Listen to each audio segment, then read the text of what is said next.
everyone fine.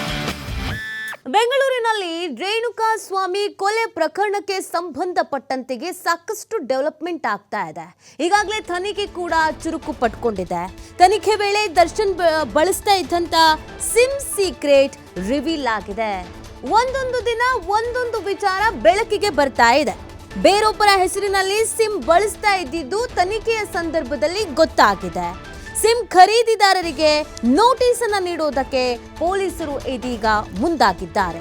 ನಟ ದರ್ಶನ್ ಮಾತ್ರವಲ್ಲ, ಪವಿತ್ರ ಗೌಡ, ಪ್ರದೋಷ್, ಕಾರ್ತಿಕ್, ಕೇಶವಮೂರ್ತಿ, ನಿಖಿಲ್ ನಾಯಕ್ ಕೂಡ ಬೇರೊಬ್ಬರ ಸಿಮ್ ಅನ್ನ ಬಳಕೆ ಮಾಡಿಕೊಂಡಿದ್ರು ಅನ್ನೋದು ಗೊತ್ತಾಗ್ತಾ ಇದೆ. ಈ ಇಡೀ ಪ್ರಕರಣಕ್ಕೆ ಸಂಬಂಧಪಟ್ಟಂತೆ ತನಿಖೆ ಚುರುಕು ಪಟ್ಕೊಳ್ತಾ ಇದ್ದ ಹಾಗೇನೆ ಹಲವು ಮಹತ್ವದ ಸಾಕ್ಷಿಗಳು ಕೂಡ ಸಿಗ್ತಾ ಇದೆ. ನೋಡಿ, ಈ ಪ್ರಕರಣದಲ್ಲಿ ಆರೋಪಿಗಳ ಮೊಬೈಲ್ ಟ್ರ್ಯಾಕ್ ಅನ್ನು ಮಾಡಲಾಗಿತ್ತು. ಇವರ ಲೊಕೇಶನ್ ಎಲ್ಲಿ ಪತ್ತೆ ಆಗಿತ್ತು, ಏನೇನು ಮೆಸೇಜಸ್ ಮಾಡ್ಕೊಂಡಿದ್ರು, ಏನೇನು ಕಾಲ್ಸ್ ಮಾಡ್ಕೊಂಡಿದ್ರು, ಎಷ್ಟು ಬಾರಿ ಮಾಡಿದ್ರು, ಯಾರಿಗೆ ಮೆಸೇಜ್ ಮಾಡಿದ್ರು, ವಿಡಿಯೋ ಸೆಂಡ್ ಮಾಡಿದ್ರಾ, ಇದೆಲ್ಲದರ ನಡುವೆ ಇವ್ರು ಎಲ್ಲರೂ ಕೂಡ ಈ ಪ್ರಕರಣವನ್ನು ಮುಚ್ಚಿ ಹಾಕುವಂಥ ನಿಟ್ಟಿನಲ್ಲಿ, ಸಾಕ್ಷಿಯನ್ನು ನಾಶ ಮಾಡುವಂಥ ನಿಟ್ಟಿನಲ್ಲಿ ಸಾಕಷ್ಟು ಪ್ರಯತ್ನಗಳನ್ನು ಮಾಡಿದ್ರು ಅನ್ನೋದು ಕೂಡ ಗೊತ್ತಾಗ್ತಾ ಇದೆ.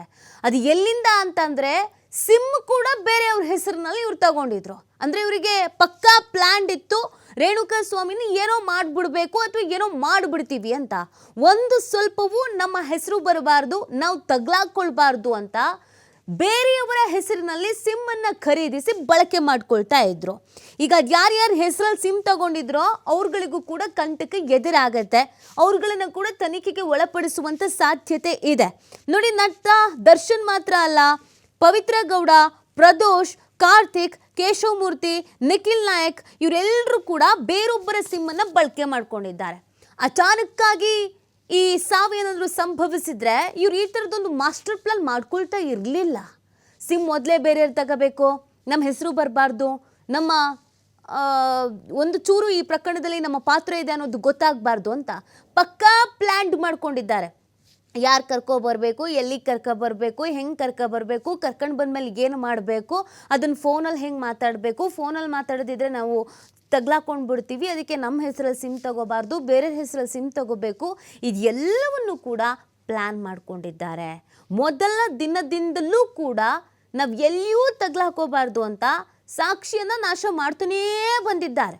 ಸೊ ಅದು ಈಗ ತನಿಖೆಯ ಸಂದರ್ಭದಲ್ಲಿ ಗೊತ್ತಾಗ್ತಾ ಇದೆ. ಇದೀಗ ಸಿಮ್ ಖರೀದಿದಾರರಿಗೆ ನೋಟಿಸ್ ನೀಡೋದಕ್ಕೆ ಪೊಲೀಸರು ಕೂಡ ಮುಂದಾಗಿದ್ದಾರೆ. ನೋಡಿ, ಮೊದಲೆಲ್ಲ ಸಿಮ್ ಹೆಂಗೆ ಬೇಕು ಹಂಗೆ ತಗೋಬೋದಿತ್ತು, ಬಟ್ ಈಗ ಹಾಗಲ್ಲ.